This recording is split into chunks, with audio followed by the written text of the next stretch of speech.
I find in the distinguished audience my former Chief Justice, Honorable Mr. Justice Mukul Mudgul. I learnt a lot from him, and I had the privilege to work under his leadership.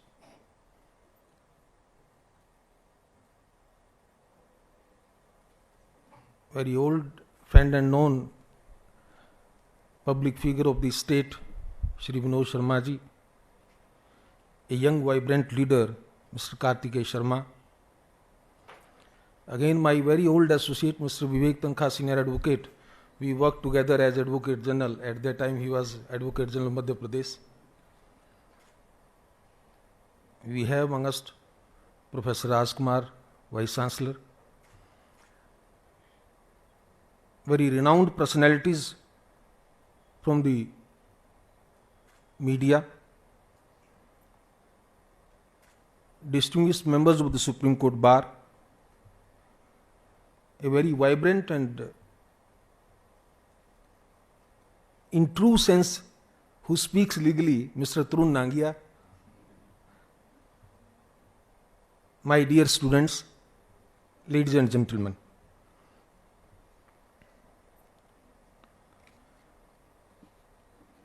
I have been asked to speak on two subjects in a way of one sitting. Mr. Tarun Nangia asked me to speak on the constitutional morality and as also on law and media. So I begin with my viewpoint on constitutional morality.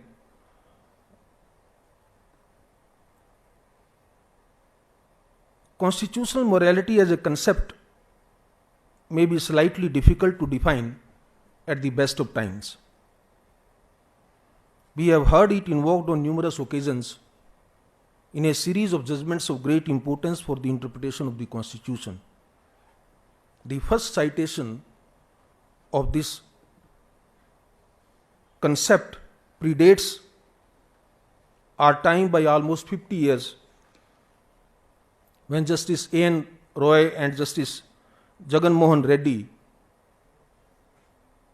first floated the notion of constitutional morality in one of the most celebrated adjudications in Keswanand Bharti case. The thrust of the notion of constitutional morality in Keswanand Bharti appears to be in terms of adherence to democratic values. As we know, the Constitution is the foremost document that seeks and works to uphold democracy, the rule of law, and the fundamental rights of citizens. The importance of constitutional morality was also mentioned repeatedly in NCT Delhi versus Union of India, where different opinions were authored by different judges referring to constitutional morality as a check upon state functionaries and citizens. The general idea of constitutional morality that has emerged over time is one which seeks to uphold values believed to be enshrined in our Constitution.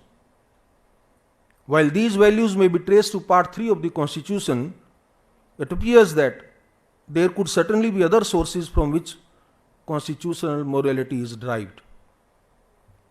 Undoubtedly, in the spirit of what Baba Saheb Ambedkar had mentioned, a part of constitutional morality is forward-looking. It seeks to transform Indian society into the state and institutions that are committed to democratic ideals and goals.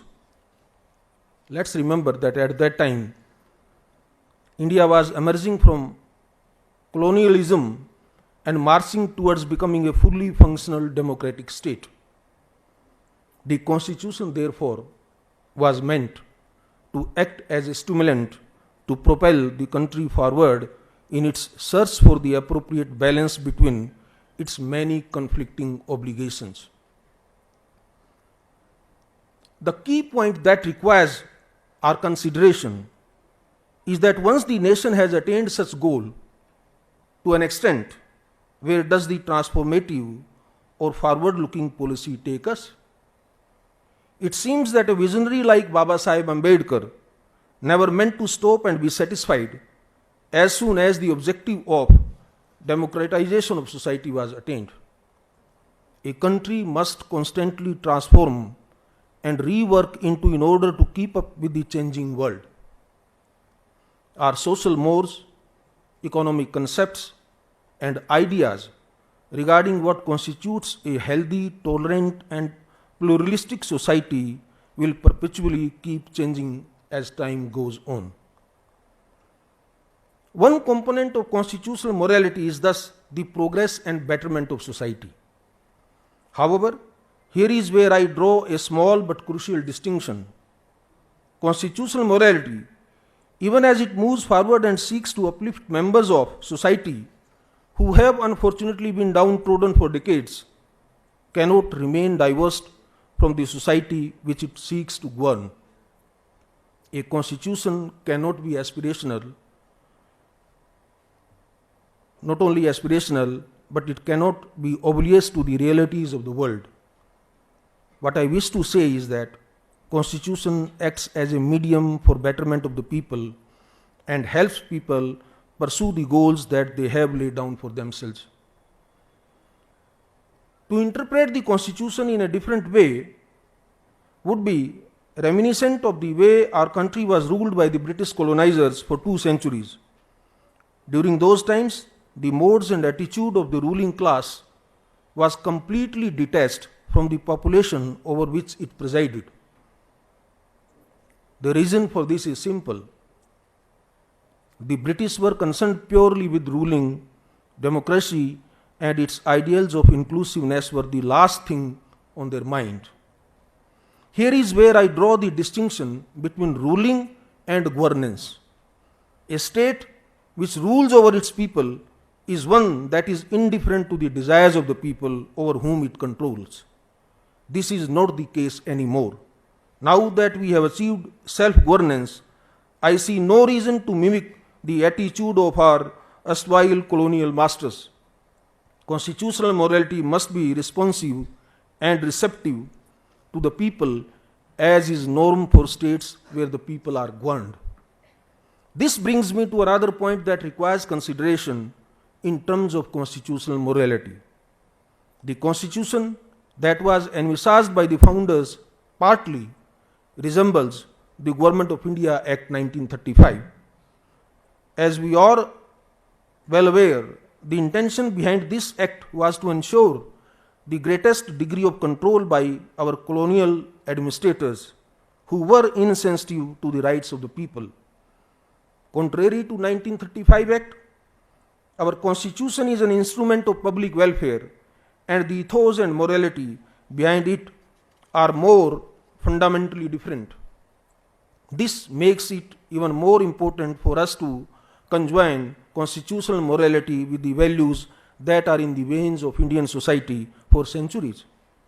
In that sense, constitutional morality is a legal representation of our dharma, our values, our ethics, and social moralities which we have passed, protected, and promoted for thousands of years.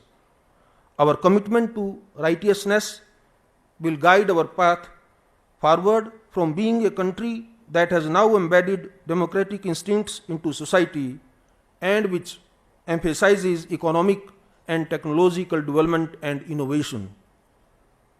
Our societal values will assist us in conveying the importance of honoring the rule of law in this nation. That is the progressive forward motion that the Constituent Assembly had visualized while articulating constitutional morality. Our jurisprudence on constitutional morality has been focused largely on social aspects, but given the steps we have taken in this regard, we can now expand our understanding of constitutional morality into other areas as well.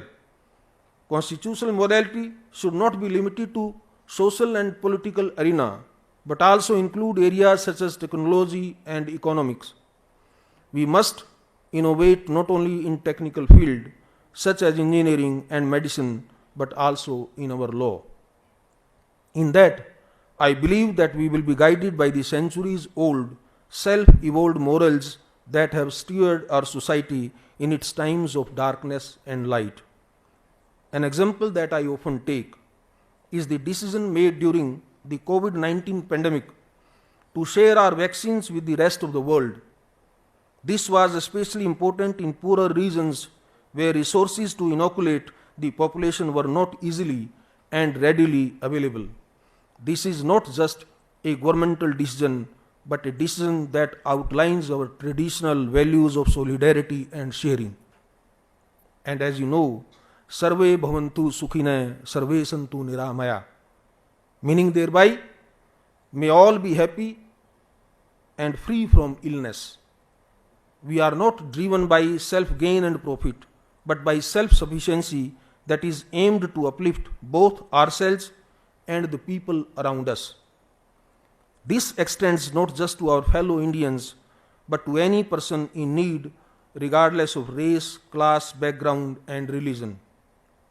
There is no question of our traditional values not being in conformity with progressive values. Constitutional morality must not proceed on the basis that any contradiction exists between itself and our time-tested values. The question of a conflict, in fact, does not arise at all. How we navigate this territory and understand the ways in which constitutional morality is shaped will be a social and societal level decision.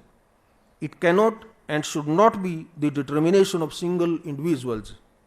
Hence, when expounding on the nature of constitutional morality, we must always keep the people in mind. This does not mean we make constitutional morality equal to or subservient to societal norms. Not at all, merely responsive to them. The young students particularly will be aware, in international law, there is a concept known as the ethic of responsibility. This is derived primarily from the private international law, a body of rules developed in international law to deal with conflicts between different systems or branches of law. The concept recognizes that no one system should overrule the other, but that there must be a mutual accommodation. This enables multiple different laws to be applied in a hypothetical situation where disputes have arisen between two parties. I believe we need an ethic of responsibility in our jurisprudence on constitutional morality. Our rulings must respond to way our society, economy, and morals develop. And I clarify once again, I do not think of any of these as monolithic. All of these factors vary significantly and constantly across time and space. That in fact further proves the point that a pluralistic society is necessarily and inherently a diverse one. The manner of accommodating this diversity is what will determine the future of our constitutional jurisprudence and how constitutional morality evolves. At its highest, I firmly believe that the concept can provide illumination for the journey ahead, but it requires us to constantly open and responsive to the trajectories of the future. I am delighted to have been able to share these thoughts very briefly on the issue of constitutional morality. Thank you very much. Thank you.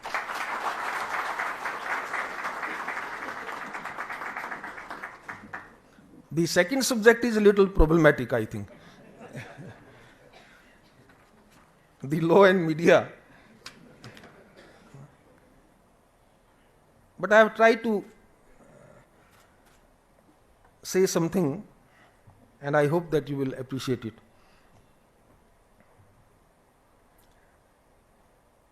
What I feel is that law and media are part of the same mosaic of essential components and are fundamental to a sustainable and healthy democratic society.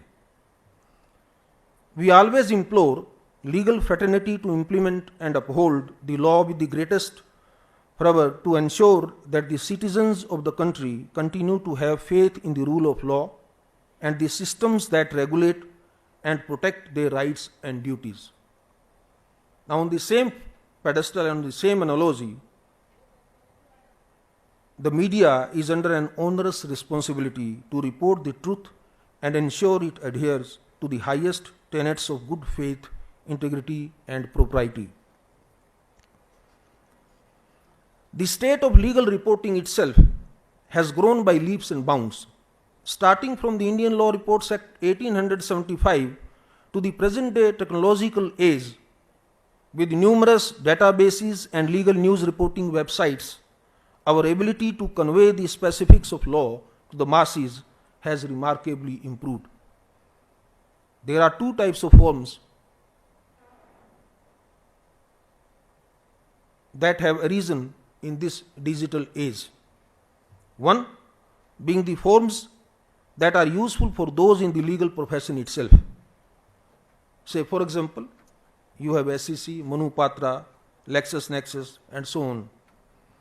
The second kind of form, which is where I place legally speaking at a very high pedestal, and thanks to Mr. Trun Nangia, the way he presents the programs every day, very lively programs. Live is also one other form, and there are so many others. These are the avenues for common man to learn about law, legal opinion, and court judgments. In our day and age, the demystification of law is the need of the hour. The untrained legal mind also needs to understand the law, as everyone is impacted by it. To that extent, the articles and YouTube videos that are produced by Legally Speaking and similar websites are taking law to people, which is an indispensable public service. Legal reporting websites and forums are our first responders. Law reportage is often the one and only access that a lay person has to the goings on at court and in the legal world. These updates are relied upon by them to know how their behavior needs to be shaped and what are their rights, etc. Reporting is also of great importance to the dear law students and the faculty in colleges and universities. Many of the videos produced by Legally Speaking are informative tools that can be used in classrooms as a way to introduce a topic to students. And of course, we the judges and the senior members of the bar sitting here, all advocates fraternity, also stand to gain from the reporting that helps as a ready reckoner and is a way to keep track of what is happening in both the Supreme Court or the lower courts. At times, important legal developments that have an impact on pending cases are also first discovered through these reporting websites only. Now please, I have tried to say something here. Journalism, as I understand, is a form of art. Anything that steers our senses, the heart, mind, and soul can be defined as art, and so to an extent journalism may also be considered as an art form. Some may not fully agree with this notion on the basis that all that a journalist does is just deliver the facts. However, herein lies the key. The way one delivers those facts makes all the difference. The media, through its sensitive reportage of events and its absorbing ability to analyze the facts in a social and political context, engages us in a form of literary art that is a mode of storytelling. As sometimes I have been saying to the young law students also and to particularly young lawyers also in the matter of drafting, and my Chief Justice has also been guiding them in some small level seminars we have been organizing and high courts, that drafting itself is like something a fictional writing, and so will happen with a journalist. You have to disclose the truth, but in such a manner that the person who starts reading will not stop, he will reach up to the end and will understand that story fully. So that is an art, and that's why I said that it's a mode of storytelling. These heartening stories have often led to the upliftment of the marginalized and downtrodden across the world and given them a voice. To capture human emotions and experiences in this way, in this rawest form, and to tell us the stories of those people is nothing short of overwhelming artistic. However, journalism must also lead us to the truth. Incorrect statements and distorted versions can never be considered art. Therefore, only true journalism, which includes a rigorous process to ensure veracity of the facts which are reported and a responsible and balanced way of conveying these facts, is deserving of that categorization of art form. The importance of a free press has been acknowledged time and again in the legal field. Professor John Stuart Mill, a titan of free speech jurisprudence and its importance to democracy, had formulated a three-pronged theory to explain the importance of free speech in a democratic polity. First, it helps evolve and identify the truth. Second, it bolsters good governance and democracy. Third, it promotes individual autonomy. Let's refresh ourselves that the freedom of the press was deemed to be implicit with Article 19(1)(a) of the Constitution in the landmark cases delivered by Supreme Court in Sakal Papers and then in Virender Singh versus State of Punjab. Since that time, the press has largely been self-regulating. In principle, there is nothing wrong in that approach. However, when the freedom of the press is used in a manner that impinges on others' fundamental rights, such as the right to dignity and the right to privacy, we must introspect on the balancing of these rights. It is well known that in our constitutional scheme, the right guaranteed under Article 21 are placed on a higher pedestal than those safeguarded under Article 19. Dear friends, you will agree that a completely unregulated media can be problematic. The Supreme Court in PUCL had elaborated on the right to get information that was accurate as part of the right to free speech and expression. It was further noted in D.C. Saxena's case that a duty exists not to interfere with or denigrate the rights of others. In line with what I have mentioned earlier, responsible reporting that conforms to basic tenets of integrity and decency is crucial and hallmark of true journalism. This approach is quite common across the world, so it's not that in India only that this kind of expectations are there. A much stronger view has been taken in European countries in favor of protecting an individual's dignity and privacy, including that of people who are deceased. For example, in famous Mephisto judgment, in which the German Constitutional Court found the right to dignity to have primacy under the German Basic Law and that it would apply even to a deceased person. The attempt to optimally balance these rights is a continuous process, and India is not immune to these requirements of balancing. So with this in mind, how should we view the state of the media today? That's the question. The answer depends on the ways in which media has evolved. Technology has facilitated news being delivered in various mediums that were not available just 10 years ago.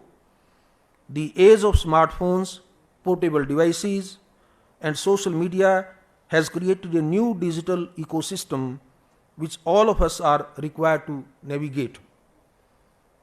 There is a unique culture that has sprung up from this. With a smartphone in hand and a YouTube channel, you can report from any part of the world and telecast it to hundreds, potentially thousands in no time. However, with any rapid advancement or change in society, there are caveats. One such caveat that I want to highlight before you this evening is the rise of clickbait media, which offers up a somewhat deceptive, sensational and misleading version of a story to attract more viewers and readers to the content. The objective here is not to educate, to inspire, but to gain clicks. The makers will do anything to get your attention every time someone is lured into it, we are assisting in the growth of this form of media. The greatest drawback of this kind of unverified and irresponsible reporting is not only its effect on certain specific institutions, but also the degree to which it adversely impacts journalism and media itself. In more cases than one, the content does not even match the headline, hence the loss of faith and trust. The point on which I want to emphasize is that the media has a heightened responsibility due to the greater power that it enjoys, the power to shape the views and attitudes of hundreds of millions. At each instance, the media may put in more efforts to make use of the enormous resources at their disposal to go to that extra mile in ensuring that their reportage meets the highest standards of probity and morals and emerges as a living example of art. That's why I said that journalism is an art. In legal reporting, the accurate and actual contents of judgments need to be ensured. The importance of this cannot be understated, as ordinary citizens rely on such reports to know about the state of the law and how to act accordingly. I believe that the vast majority, the good, fair, and sharp journalists and media titans, such as those, some of who are present here today, and those journalists who are in making, are the ones who will shape the institution of journalism for years to come. I firmly believe that once we dig deeper into ourselves, we will find that our unity lies in our adherence to truth. That truth is what we depend upon you to deliver us. In that spirit, I openly rely upon the famous words of Edward R. Murray, one of the pioneers of broadcast, television and journalism, as he urged us to remain focused in our search for the truth and reject any sensational and deceptive news. What he says, and I quote,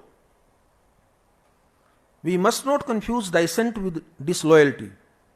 We must remember always that accusation is not proof and that conviction depends upon evidence and due process of law. We will not walk in fear one of another.